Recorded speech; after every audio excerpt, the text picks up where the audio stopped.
Bottom of the ninth. Full count. 2 outs. The mask is fogged at the edges from breathing through it for 2.5 hours straight.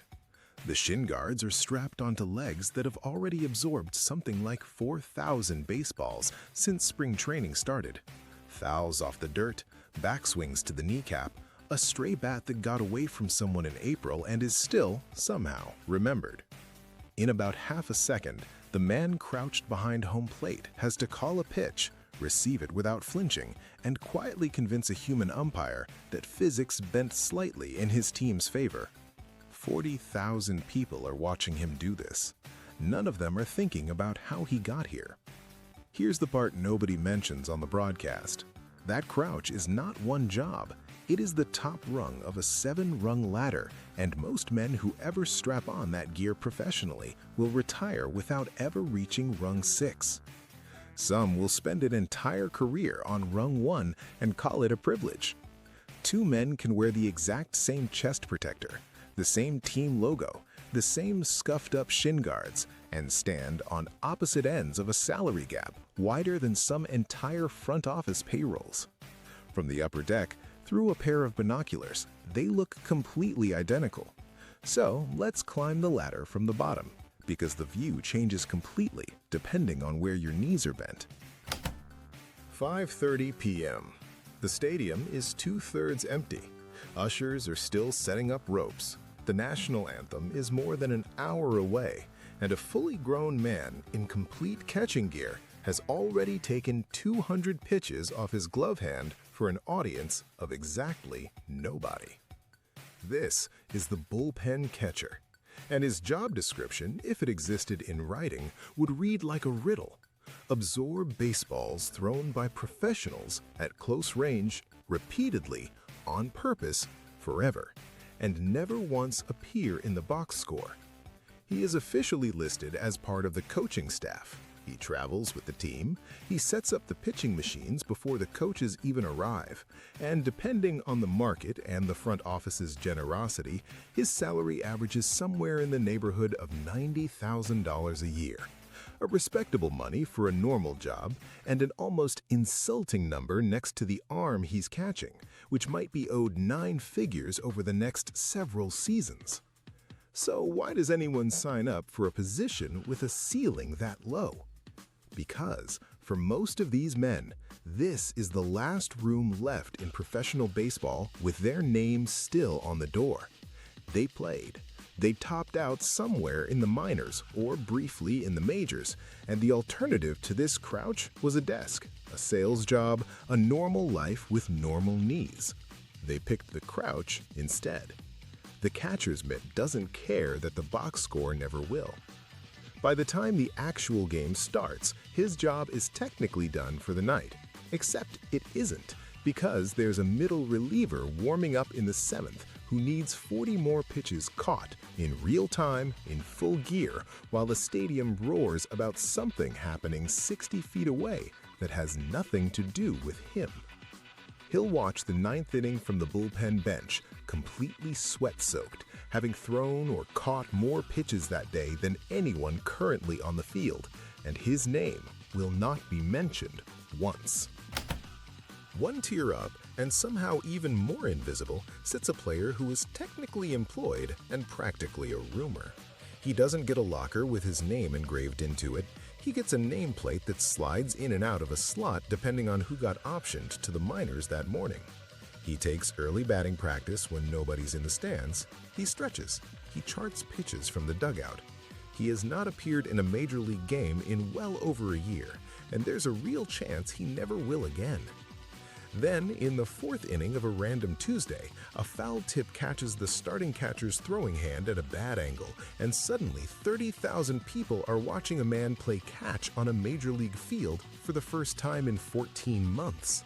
Live, with 0 warm-up pitches, no walk-up song, and absolutely no room for a wild throwdown to second. He spent over a year preparing for a moment that wasn't supposed to happen to him specifically. It happened anyway. He'll get one TV graphic with his name spelled correctly, if he's lucky, and a stat line by morning that nobody will remember by July. But for 9 innings, he is, against every probability the front office ran on him in spring training, the only man alive doing this specific job in this specific stadium. That's the whole career, compressed into one emergency afternoon.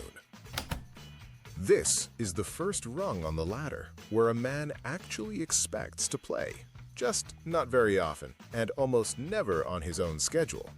He starts when the calendar dictates it, a getaway day, a day game following a night game, or any time the team's $200 million starting pitcher simply prefers throwing to him instead of the regular guy. His entire value proposition is built on a sentence that would insult literally anyone else in that clubhouse. Nobody is asking him to hit. His job is to not get hurt, not let a borderline pitch sail past him, and not generate a single uncomfortable headline. Front offices have constructed entire winning seasons around a backup catcher whose full offensive output amounted to barely 200 plate appearances, and walked away calling that arrangement a success. Imagine being graded all year on the things you didn't mess up. He knows the scouting report on opposing base runners better than most coaches, can recite the starting pitcher's fastball grip preferences off the top of his head, and still gets asked every single spring whether this is finally the year he wins the job outright. It rarely is. He's not failing at a higher rung. He's succeeding permanently at this exact one. A quick myth killed. The common assumption is that a backup catcher is simply a worse version of the starter, the guy who lost a competition he was trying to win. Sometimes that's true. Just as often, it isn't. Teams have benched objectively better hitters at this position specifically because the worse hitter calls a better game and blocks more pitches in the dirt. And a single blocked pitch with a runner on third can be worth more to a final score than a base hit. The backup isn't always the runner-up. Sometimes he's the specialist a smarter front office picked on purpose. Somewhere in nearly every clubhouse is a catcher who hasn't hit .240 since a different presidential administration. And the manager would still rather bench his cleanup hitter than bench this guy on a night the rotation's best arm is throwing. His value never once shows up on the scoreboard. It shows up in a 24-year-old rookie pitcher walking off the mound after a shutout, having thrown exactly the sequence of pitches the man behind him called, in the order he called them, with the confidence the rookie didn't have on his own yet. Here's the inconvenient context behind why this role even needs to exist. In 1983, 10 different catchers started 120 or more games behind the plate. By the early 2020s, the entire sport produced, in some seasons, exactly one. The position has been quietly split in half over the last 40 years. Workload divided the same way starting pitching workload was divided a generation earlier. And the glove-first general is the walking proof of that split. A brain in shin guards, paid to think, while somebody else further down this list is paid to hit. The gap by the numbers. Quick detour because the math is genuinely absurd. The bullpen catcher at the bottom of this ladder is earning on average somewhere around $90,000 a year. A franchise catcher at the very top of it can sign an extension worth well over $200 million across a decade. Same uniform, same position on the lineup card, a gap measured not in raises, but in a different financial universe entirely. And the only thing separating one from the other is which of the next 3 rungs a man manages to climb. The framing specialist. This role didn't exist in any publicly paid, respected sense until high-speed cameras got good enough to prove it was real money and not superstition. A pitch that misses the strike zone by a single inch can be turned into a called strike purely by how a catcher's wrist barely moves on contact. And that one stolen strike is worth far more than casual fans assume. Across MLB last season, hitters posted an 806 OPS after getting ahead 1-0 in the count, and just a 607 OPS after falling behind 0-1. Same hitter, same pitcher. Nearly 200 points of production gained or erased depending entirely on the man crouched a few inches from the umpire's knees. In 2025, one catcher turned that exact skill into roughly 25 runs saved across the season. On its own, enough to make him the single most valuable defensive player at any position in the entire sport that year. He didn't hit 30 home runs to earn that. He simply made borderline pitches quietly disappear, pitch after pitch, until the umpires stopped noticing there had ever been a difference.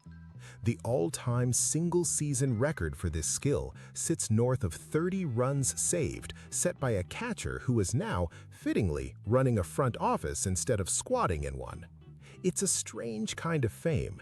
He can be the most valuable defender on the field for an entire summer, and the only people who genuinely understand why are sitting in a stadium suite with a laptop open, watching the same pitch we just watched and assigning it a number we'll never see on the broadcast.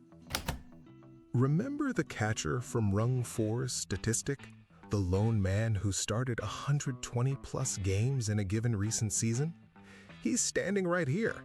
The everyday starter carries the bat, the glove, the pitching staff, and the calendar all at once, dropping into a full squat several thousand times across a single year and popping back up like his knees signed a liability waiver nobody read closely. The all-time record for innings caught across an entire career sits north of 20,000. 20,000 innings of squatting, blocking balls in the dirt, gunning runners down, and absorbing a runner's full sprint into his chest plate at home plate over and over for 2 full decades. Nobody hands out a trophy for simply still being able to walk normally at 38 after a job like that. There honestly probably should be one. His off days aren't really off days. They're ice baths, film sessions on tomorrow's starting pitcher, and a body that quietly negotiates with itself about whether it can do this again at age 36 the exact same way it did at 26. Most can't. The ones who can become the answer to a trivia question 15 years later. And then, roughly once a decade, one of these men does all 6 jobs above at the exact same time. Elite receiving, real power at the plate, a pitching staff that trusts him completely with the most important pitch of a season, and a body durable enough to keep doing it for more than 10 consecutive years. Front offices don't just pay this version of the position. They build entire rosters, 10-year extensions, and franchise identities around the bet that he'll still be crouched behind that plate when the long-term plan finally pays off. This is, by a wide margin, the rarest item anywhere on this ladder. Most catchers spend a full career simply trying to qualify for one of these 6 traits at an elite level. This is the only rung where a man gets paid simultaneously for every single one of them at once, and the league can usually count on one hand how many are doing it in a given season. Everyone below him on this list, from the bullpen catcher taking pitches off his glove hand right now to the backup waiting for his 1 start a week, is technically playing the same position he is. None of them would describe the job the same way. Back in the bullpen, right now somewhere, a man is still catching his 200th pitch of the night. He won't appear in tonight's box score. He never does. But every single role on this list, the emergency call-up, the backup, the general, the framer, the Iron Man, the franchise cornerstone signing the $200 million handshake at home plate, walked through that exact same door first, wearing the exact same gear for the exact same reason. The ladder only goes up from here. It just makes you climb the worst rung first, in the heaviest equipment, for the least amount of credit anyone in the sport gets paid to receive. And the strange part is, almost none of them climbed it on purpose. Nobody dreams as a kid of becoming an elite framer or a glove-first general. They just kept catching the next pitch and the next one, and 7 different careers quietly grew out of the exact same starting crouch. Thanks for sticking with us all the way to the top of that ladder. If this changed how you watch the guy crouched behind the plate, drop a like and hit subscribe. It genuinely helps the channel more than you'd think. And if you want to see what's happening on the other end of that exact same exchange, go check out our last one, Every Throw in Baseball Explained, from the lazy lob all the way to the 100-mile-an-hour laser.